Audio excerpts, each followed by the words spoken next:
B 型肝炎的传染主要是透过血液甲体液的传染。传染的途径有可能是母婴的垂直传染，或者是共用枕头、无安全的性行为等。以目前台湾成年人 B 型肝炎的带患者，大约占15%到20%。严重的并发症有肝硬化甲肝癌。因此，基美病院肝胆胃肠科的医师陈志信建议，有 B 型肝炎的带源，一定要做定期的追踪甲检查。其实 B 型肝炎应该是，如果小时候爸爸妈妈曾经有跟你说过，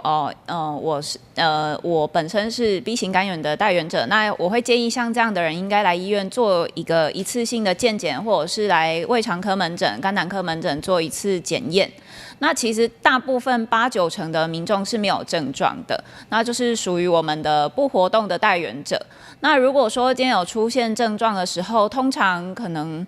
一定要立即来就医，因为可能都有一些并发症的发生。我们会根据这个每一个病人的状况，分成不活动带源者，还有活动带源者，或者是说他可能潜在会有一些我们最担心、最严重的并发症，就是肝癌，就是像肝硬化的人，我们会根据他们每一个人的状况，可能是3到6个月会做一次追踪。虽然台湾对民国75年将 B 型肝炎的疫苗列入新生儿的常规注射，大大降低 B 型肝炎带源的比例。不过，医师表示 ，B 型肝炎的带源者年龄层的分析，40岁以上比40岁以下悬出真多。